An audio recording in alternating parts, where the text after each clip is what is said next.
오늘 이 새벽에 하나님께서 저희에게 주신 말씀 마가복음 12장 35절부터 44절까지의 말씀입니다.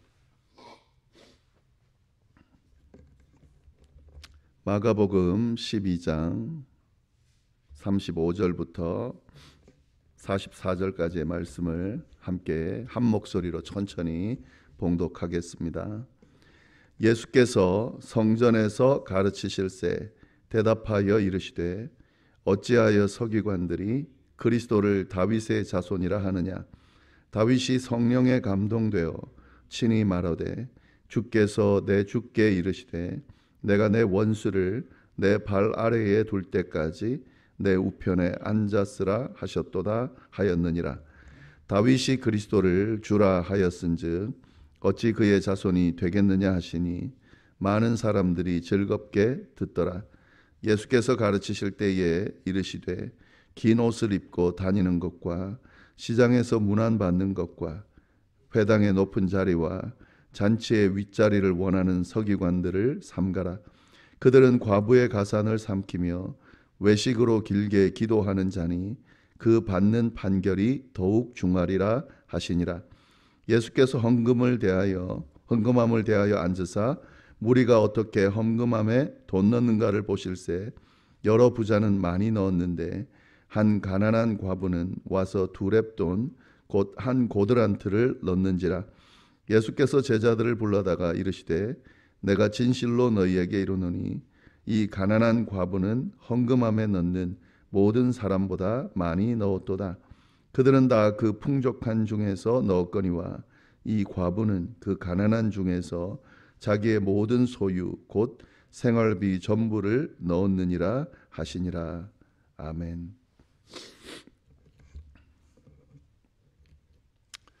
네, 오늘 본문 말씀은 어떤 내용을 담고 있느냐 하면 예수님께서 유대 지도자들 중에 서기관들이 있습니다. 율법학자들이죠.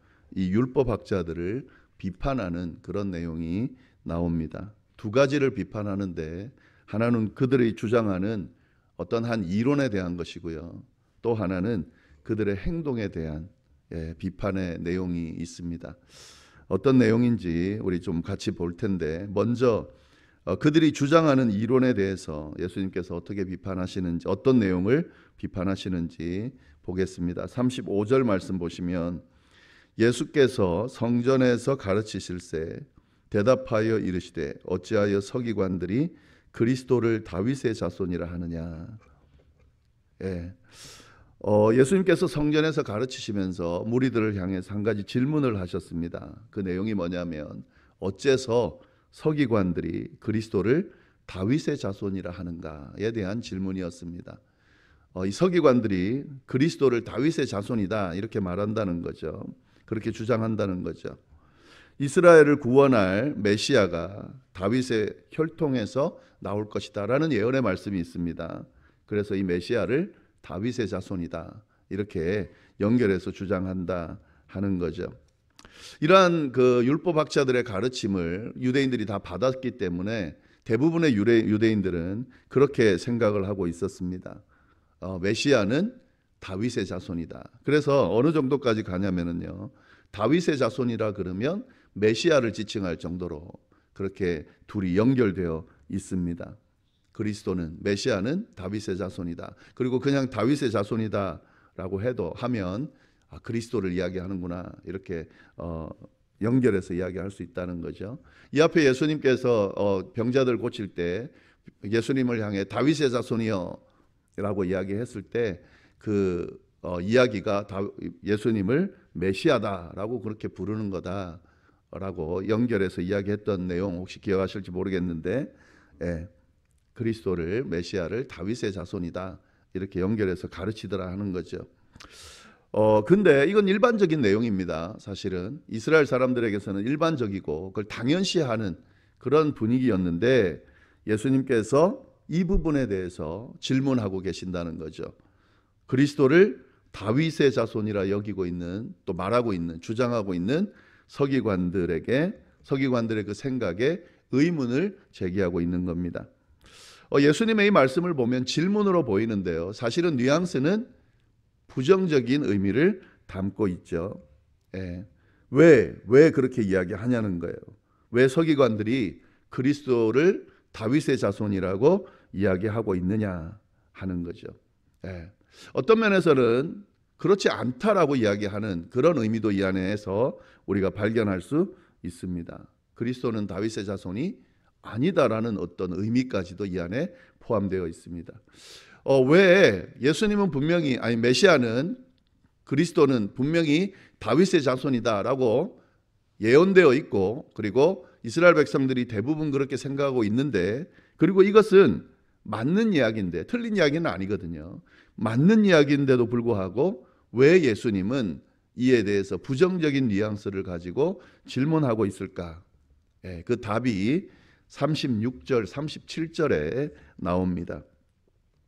36절, 37절 보면 이렇게 되어 있죠. 다윗이 성령에 감동되어 친히 말하되 주께서 내 주께 이르시되 내가 내 원수를 내 발 아래에 둘 때까지 내 우편에 앉았으라 하셨도다 하였느니라. 다윗이 그리스도를 주라 하였은즉 어찌 그의 자손이 되겠느냐 하시니 많은 사람들이 즐겁게 듣더라. 예수님은 시편 110편 1절 말씀을 인용하시면서 왜 그렇게 이야기하는지 생각하는지에 대해서 말씀을 하셨습니다. 시편 110편 1절 말씀은 이렇습니다. 여호와께서 내 주에게 말씀하시기를 내가 내 원수들로 내 발판이 되게 하기까지 너는 내 오른쪽에 앉아 있으라 하셨도다. 다윗의 시입니다. 그러니까 다윗의 고백이에요. 다윗이 뭐라 그랬냐면 하나님께서 내 주, 여기서 말하는 내 주는 그리스도를 이야기하는 겁니다. 그 그리스도에게 말씀하시는데 내 원수들을, 그러니까 하나님이 그리스도에게 말씀하시는 거예요. 내 원수들을 내 발판이 되게 하기까지 너는 내 오른쪽에 앉아 있으라 하셨다는 거죠. 그러면서 그 그리스도를 뭐라고 지금 다윗이 칭하고 있냐면 내 주다, 주님이라고 지금 칭하고 있더라 하는 거죠. 예수님이 지금 이 말씀을 하고 있는 겁니다. 다윗이 그리스도를 향해서 주라고 고백을 했는데 어떻게 다윗이, 그러니까 그리스도가 다윗의 자손이 될 수 있는가 하는 거죠. 자손 보고 주라고 주님이라고 말하지 않잖아요. 근데 분명히 다윗은 그리스도를 주님이라고 했는데 다윗의 자손이라고 말한다고 하는 것은 맞지 않다라고 지금 이야기하고 있는 겁니다. 지금 예수님께서 이 그리스도가 다윗의 자손이 아니다라고 할 수 없다, 다윗은 그렇게 말한 것이 아니다라고 말하는 이유가 뭘까 하는 거죠. 이 말은 뭐냐면 이 그리스도가 다윗의 자손 이상의 의미가 있다는 말씀을 하고 싶어서 지금 이 지적을 하고 있는 겁니다. 그 이상의 의미다, 다윗의 자손 이상의 의미다, 그게 무슨 말인가? 이 서기관들이 이해한 다윗의 자손, 그 다윗의 자손이 어떤 존재냐면요, 그 그리스도의 존재가 어떤 존재냐면 정치적인 군사적인 메시아, 구원자라고 하는 그런 이해를 가지고 있었습니다. 이스라엘을 구원할 메시아는 다윗의 자손 중에 나오는데 그 다윗의 자손 중에 다윗과 같은 왕, 그러니까 다시 말하면 정치적으로 군사적으로 가장 영예를 누리고 가장 강력했던 다윗과 같은 그런 왕이 나올 거다라고 생각을 했던 거죠. 그래서 그 왕이 와서 이스라엘을 로마의 압제로부터, 그러니까 지금 물리적으로 지금 억압받고 있는 이스라엘을 물리적으로 구원해 줄, 정치적으로 군사적으로 구원해 줄 메시아를 기대하면서 그리스도를 그런 메시아로 이해하고 있었다 하는 거죠. 그러면서 이스라엘 사람들이 그렇게 교육을 받고 그렇게 생각하고 있었다 하는 겁니다. 그러니까 메시아를 기다리는데 이스라엘 백성들, 서기관들은 어떻게 기다리고 있었다는 겁니까? 다윗의 자손이 맞는 거예요. 다윗의 자손이면서 다윗과 같은 왕권을 가지고 정치적으로 군사적으로 해방시켜줄 그런 메시아를 기다리고 있었다 하는 거죠. 예수님은 이에 대해서 지금 지적하고 있는 겁니다. 진정한 그리스도는 정치적이고 군사적인 메시아 이상의 의미가 있다라는 사실을 알려주고 계신 겁니다. 물론 분명히 그리스도는 예언한 대로 다윗의 자손 중에 나올 겁니다. 다윗의 자손이 그리스도가 맞습니다. 그러나 그 다윗의 자손으로 오시는 그리스도는 단순히 그런 물리적인 왕의 의미 이상의 의미가 있다. 진정한 메시아는 뭐냐? 바로 다윗보다 위대한 인물로서 하나님의 아들이다 라는 것을 분명하게 이야기하고 있는 거죠. 하나님의 아들로서 하나님의 권능을 가진 존재가 바로 예수님이 말씀하시고자 하는 그리스도라는 거죠. 그걸 지금 깨닫게 하고 있는 겁니다. 그러면서 그 그리스도가 바로 예수님이다. 지금 사람들은 종교 지도자들은 인정하지 않지만 대부분의 사람들은 예수님을 지금 메시아로 생각하고 그를 지금 바라보고 있는 거거든요. 물론 정치적인 군사적인 메시아로 바라보고 있지만 예수님께서 지금 이 부분을 지적하면서 그리스도는 그 이상의 의미, 하나님의 아들로서 하나님의 권위를 가지고 권능을 가지고 이 세상에 와서 단순히 정치적인 군사적인 그런 해방이 아니라 모든 죄로부터 해방시키고자 하는 그런 의미의 그리스도가 왔고 그가 바로 예수님 자신이다라고 지금 드러내주고 있는 겁니다. 이건 사실은 서기관들을 비판하고 있지만 그때 말씀을 듣고 있는 사람들, 특히 제자들을 포함한 사람들에게 이 사실을 분명하게 알려주고 있는 거다 하는 거죠. 이 부분을 우리도 잘 들여다보고 기억해야 됩니다. 우리가 예수님을 지금 바라볼 때에 의외로 그런 분들이 많습니다. 우리 정상적으로 교회 다니면서 신앙생활 하는 분들 중에도 그런 분들이 많이 있고 왜곡된 신앙생활을 하는 뭐 이단에 빠져 있다든지 이런 분들 이런 사람들은 뭐 더하죠.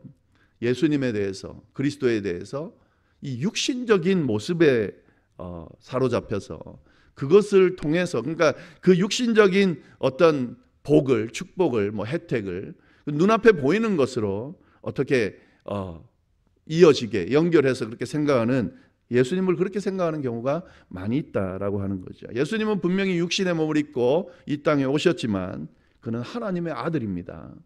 이 부분을 배제하고 예수 그리스도를 바라보고 믿고 따른다고 하면 그건 잘못된 거죠. 예수님은 하나님의 아들이신데 신이신데 그 육신의 그 모든 권위를 다 내려놓고 육신의 몸을 입고 이 땅에 오신 성육신하신 분이시라는 거. 왜 그렇게까지 해야 되는가? 인류를 구원하기 위해서, 죄의 문제를 해결하기 위해서 그렇게 하신 거죠.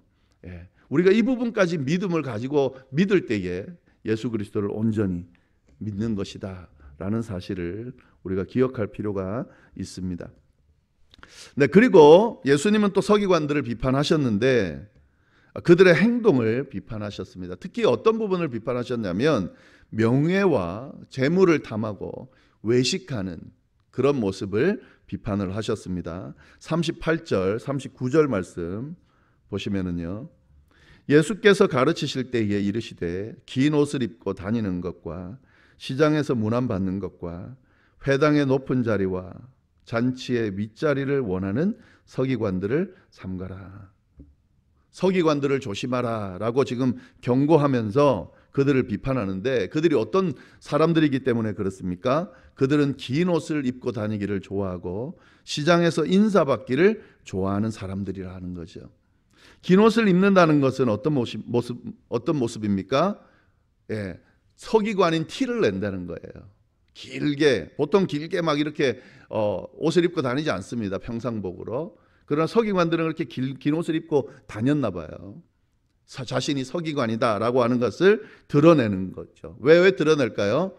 사람들은 서기관을 대접했습니다. 랍비라고 그러면서 율법학자라고 그러면서 스승이라고 그러면서 그들을 대접했습니다. 그들을 특별하게 대우했습니다. 심지어 시장을 다닌다는 건 뭐냐면요. 이 시장에 사람들이 많이 있잖아요. 시장을 이렇게 다니면 사람들이 서기관이 지나가면 일어서서 인사를 했다 그래요. 그러니까 그 인사 받는 게 좋은 거예요. 이건 뭐냐면 자기가 서기관이고 특별한 존재고 사람들로부터 칭송을 받는다라고 하는 그런 걸 의미하는 겁니다. 예수님이 그 부분을 지금 비판하고 있는 거죠. 의시되고 뭔가 대접받으려고 하고 자기가 특별하다고 하면서 뭔가 사람들 앞에 드러내려고 하는 그런 모습을 가진 서기관들을 삼가라, 따르지 말아라 라고 이야기하고 있는 겁니다. 또 뭐 어떤 모습입니까? 그들은 회당의 높은 자리와 잔치의 윗자리에 앉기를 좋아한다. 특별 대우를 받는 것을 좋아한다 하는 거죠. 명예를 좋아하는 그런 모습을 지금 이야기하고 있습니다. 그러나 이것은 하나님이 원하는 모습이 아니죠. 하나님의 일꾼이 보여줘야 될 모습이 아니다라고 하는 거죠. 그 부분을 비판하고 있습니다. 또 어떤 부분을 비판하냐면요, 40절 말씀인데, 그들은 과부의 가산을 삼키며 외식으로 길게 기도하는 자니 그 받는 판결이 더욱 중하리라 하시니라. 이 서기관들이 어떤 일을 했냐면 과부의 재산을 삼켰다. 남에게 보이려고 길게 기도하는 사람들이다 하는 거죠. 이 과부의 가산을 삼켰다는 건 뭐냐면요, 이런 일이 있었습니다. 당시에 남편이 죽고 그 남편의 재산을 과부가 이제 받게 되겠죠. 근데 그 과부의 재산을 그 과부에게 바로 주는 게 아니라 그걸 서기관에게 맡기고요, 그 서기관이 관리하는 그런 모습이 있었다 그래요. 그러니까 이 남편의 재산을 맡아서 이 서기관이 관리하면서 뭐 과부를 챙겼겠죠. 근데 이 서기관들이 과부의 재산을 횡령하는 경우가 아주 자주 있었다라고 하는 거죠. 재물에 눈이 어두워서 과부를 억울하게 하지 말라는 그런 율법을 어기는 그 행동을 서기관들이 하고 있었다는 겁니다. 지금 이 과부의 재물을 삼킨다는 거 있잖아요. 과부의 가산을 삼킨다는 거. 이거는 큰 잘못입니다. 왜냐하면은 남의 물건을 탐한 것뿐만 아니라 과부를 돌봐야 되는데 도리어 과부의 것을 훔친 게 되는 거죠. 그러니까 이게 한 가지의 율법을 어긴 게 아니라요, 두 가지, 더 나아가서 세 가지 이렇게 율법을 어긴 모습이기 때문에 아주 잘못됐는데, 그걸 누가 해야 되는가? 율법을 모범적으로 행해야 될 그 서기관들이, 율법학자들이 그렇게 행하고 있다라고 비판하고 있는 겁니다. 그리고 자기가 의인인 것처럼 그렇게 행하고 있으면서 마치 그렇게 하지 않는 것처럼 기도할 때는 서가지고 길게 기도한다는 거죠. 사람들이 다 보는 앞에서, 공공장소에서 길게 기도한다는 거죠. 길게 기도하는 것 자체가 문제가 아니라 속은 완전히 잘못되고 잘못된 행동을 하고, 그렇게 하면서 남들이 보기에는 마치 아무렇지도 않은 것처럼, 의로운 것처럼, 특별한 존재인 것처럼, 거룩한 것처럼 그렇게 기도하고 있다는 거죠. 예수님이 지금 그 모습을 비판하고 있는 겁니다. 명예욕과 재물욕에 사로잡혀 있는, 그리고 외식하는, 드러내기를 좋아하는 그런 서기관을 비판하면서 예수님의 제자들을 지금 가르치고 계신 거죠. 서기관을 따르지 말라라고 비판하고 있는 겁니다. 이런 서기관의 모습은 오늘날에도 많이 볼 수 있죠. 교회 안에서도 흔하게 볼 수 있습니다. 참 죄송스러운 이야기지만 목회자들 중에 이런 모습을 드러내면서 비판을 많이 받고, 그런 모습들이 극에 달해서 정말 목회자에 대해서 부정적인 그런 생각을 가지게 되는 경우도 많이 있습니다. 목회자만 그렇습니까? 그렇지 않죠. 장로들도 보면은, 권사들도 보면은, 교회 직분자들도 보면은 마치 뭔가 된 것처럼 그렇게 행동하는 사람들이 있습니다. 속을 들여다보면, 하는 행동을 보면 전혀 그렇지 않으면서 마치 뭔가 된 것처럼 특별한 대우를 받으려고 하고, 자신의 이야기가 마치 뭔가 설득되고 막 이렇게 돼야 되는 것처럼 그렇게 생각하고 행동하는 경우가 많이 있다는 거죠. 예수님이 만약에 오늘날에 계셨다면 아마 엄청나게 비판하시면서 야단을 치셨을 겁니다. 그렇게 하면 안 된다라는 거죠. 그건 그리스도인의 모습이 아니다라고 하는 거죠. 하나님은 절대 그 모습을 기뻐하지 않으십니다. 이 서기관들이 얼마나 하나님의 일을 많이 했겠습니까? 정말 많이 했을 거예요. 저는 두려운 게 뭐냐면 이게 두려운 겁니다. 율법학자들, 서기관들이면 하나님의 말씀을 받은 자고, 해석하는 자고, 가르친 자고, 그리고 많은 하나님의 백성들을 하나님 앞으로 인도해야 될 자인데 하나님이 기뻐하지 않는 행동을 하고 있다는 거죠. 그러니까 시간도 많이 들이고 하나님을 위해서 많은 일을 했지만 하나님은 인정하지 않고 기뻐하지 않는 그런 모습을 보이고 있다 하는 거죠. 도리어 하나님의 심판을 피하지 못할 길로 가고 있다. 예. 열심히 헌신했음에도 불구하고 최종적인 결과가 하나님의 심판, 하나님의 어떤 그 징계라고 한다면 차라리 안 하는 게 더 나았을 수 있겠죠. 안 되는 게 더 나았을 수 있다는 거죠. 예. 굉장히 두려운 모습으로, 두려운 마음으로 이 말씀을 좀 봐야 하고 또 우리의 모습을 돌아봐야 될 그런 부분입니다. 잘 한번 말씀을 묵상하면서 내 모습을 돌아보고 좀 추스를 수 있는 그런 시간이 되기를 바랍니다. 네, 이어서 예수님께서 그 가난한 과부의 헌금을 보시고 칭찬하시는 내용이 나옵니다. 이 41절 42절 말씀 보시면은요, 예수께서 헌금함을 대하여 앉으사 무리가 어떻게 헌금함에 돈 넣는가를 보실새에 여러 부자는 많이 넣는데 한 가난한 과부는 와서 2렙돈 곧 한 고드란트를 넣었는지라. 예, 성전에 헌금함들이 쭉 있고 헌금하는 모습을 예수님께서 보셨다는 거죠. 어떻게 헌금하나 하는 걸 봤는데 여러 부자들은 헌금을 많이 하더라는 겁니다. 그런데 한 가난한 과부가 와서 헌금을 하는데 2렙돈 곧 한 고드란트를 넣는 것을 보셨다 하는 내용입니다. 화폐 단위를 좀 알 필요가 있는데요. 이 렙돈이라고 하는 것은 헬라에서 사용하는 동전 중에서 가장 작은 단위의 동전이었습니다. 고드란트는 로마의 화폐 단위로요 같이 사용했는데 한 고드란트가 2렙돈 의 가치가 있는 것이다 라고 하는 거죠. 이게 어느 정도 되는가, 2렙돈이 어느 정도 되는가 하면 당시의 노동자의 하루 품삯이 한 데나리온이었습니다. 데나리온을 기준으로 한다면 한 렙돈은 128분의 1이다. 예. 그러니까 이게 뭐냐면 정말 작은 돈입니다. 2렙돈이면 밀가루 한 줌 정도 살 그런 금액이었다 하는 거죠. 지금 이 가난한 과부가 헌금한 내용을 보면 2렙돈이기 때문에 정말 작은 동전을 지금 넣은 거죠. 이를 본 예수님께서 제자들을 불러놓고 이에 대해서 말씀을 하셨습니다. 그 내용이 43절, 44절 말씀입니다. 보시면 예수께서 제자들을 불러다가 이르시되 내가 진실로 너희에게 이르노니 이 가난한 과부는 헌금함에 넣는 모든 사람보다 많이 넣었도다. 그들은 다 그 풍족한 중에 넣었거니와 이 과부는 그 가난한 중에서 자기의 모든 소유 곧 생활비 전부를 넣었느니라 하시니라. 예수님은 그 모습을 보시면서요, 가난한 과부가 한 헌금이 다른 어떤 부자들이 헌금한 것보다 많이 했다라고 말씀을 하셨습니다. 사실 액수로 따지면 많이 한 건 아니죠. 정말 작은 양을 헌금한 겁니다. 그러나 예수님은 그 관점으로 보신 게 아니라 부자들은 풍족한 중에 일부를 넣은 거지만 과부는 가난한 중에 자기의 모든 소유를 곧 생활비 전부를 넣은 것이기 때문에 그 누구보다 많이 넣은 것이다 라고 지금 말씀하고 계신 거죠. 왜 이 말씀을 하실까? 이건 서기관들을 비판하면서 이어서 하신 말씀입니다. 이 과부의 모습이 서기관들의 모습과 비교해서 그들보다 훨씬 낫다라고 하는 말씀을 지금 이야기하고 싶은 겁니다.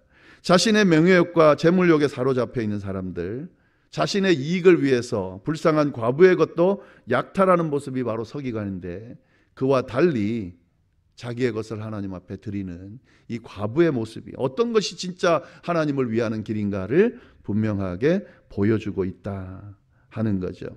이 과부의 모습은 어떤 모습인 겁니까? 하나님에 대한 마음을 지금 드러내고 있는 겁니다. 여러분, 이게 헌금에 대해서 여러 가지 이야기들이 많는데 이 헌금이라고 하는 것은요, 하나님에 대해서 감사하는 표현이고 내게 이렇게 살 수 있도록 하게 하신 그 은혜에 대한 감사의 표현이면서 아주 중요한 부분이 있는데 믿음에 대한 표현입니다. 하나님을 향한 마음에 대한 표현입니다. 여러분, 절대로요, 감사하는 마음이 없으면 헌금할 수가 없고요, 하나님에 대한 신뢰가 없으면 헌금할 수 없습니다. 하나님에 대한 마음이 없으면 헌금할 수 없습니다. 이 과부는 하나님에 대한 감사와 신뢰가 있었기 때문에, 마음이 있었기 때문에 이 마음을 하나님 앞에 지금 표현한 겁니다. 예. 이 헌금에 대해서 조금만 더 말씀을 드리면, 그 헌금이 교회에 드려지고 그 헌금이 쓰여지는 용도에 따라서 내고 안 내고를 결정하는 분들이 있어요. 교회가 헌금을 잘 사용하지 않기 때문에 나는 헌금을 안 하고, 교회가 헌금을 잘 사용하기 때문에 내가 헌금을 하고, 그건요 마치 세금 내듯이, 또 아니면 무슨 도네이션 하듯이 그렇게 헌금을 이해하는 겁니다. 헌금은 그런 게 아니죠. 하나님에 대한 마음을 표현하는 겁니다. 예. 뭐 교회가 어떻게 사용하냐는 건 그 교회나 그걸 집행하는 사람의 책임이에요. 예. 그거는 하나님이 그렇게 심판하실 겁니다. 평가하실 겁니다. 하나님에 대한 마음으로, 감사의 표현으로 그렇게 헌금하는 거예요. 그게 어떻게 사용되는 거는 그건 뭐 상관이 없는 거죠. 예. 과부의 헌금은 그렇게 하나님에 대한 감사와 신뢰로 마음이 표현되어졌고요. 하나님은 그 모습을 귀하게 보셨다 하는 거죠. 그 마음을 절대 그냥 두지 않으십니다. 그를 풍성하게 채우시고 인정하시고 기쁨과 충만함 가운데 살도록 인도해 주십니다. 생활할 수 있도록, 그 이상의 것을 할 수 있도록, 나누며 살 수 있도록 그렇게 하나님께서 인도하신다.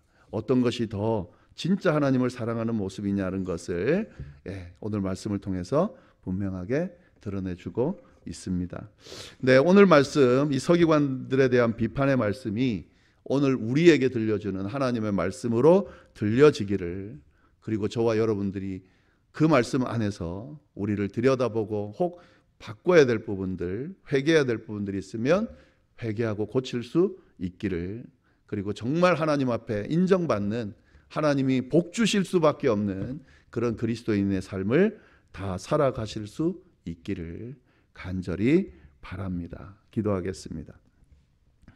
하나님 아버지, 참으로 감사합니다. 귀한 말씀 또 허락해 주시고 우리의 모습을 돌아보고 추스르고 진짜 그리스도인의 모습, 하나님의 백성의 모습, 하나님의 일꾼의 모습이 어떤 것인지 깨닫게 하시고 또 세워주시니 참으로 감사를 드립니다. 하나님, 정말 하나님 앞에 신실한 하나님의 백성, 그리스도인, 하나님의 일꾼으로 세워지는 우리가 되기를, 그래서 하나님 앞에 칭찬받는, 하나님께서 주시는 그런 복을 누리는, 정말 주시는 평안을 누리는 그런 삶을 살아가는 우리가 될 수 있도록 주여 인도하여 주옵소서. 이후에 드리는 개인적인 기도와 중보의 기도 위에 함께하여 주시기를 간절히 바라고 살아계신 예수님의 이름으로 기도드립니다. 아멘.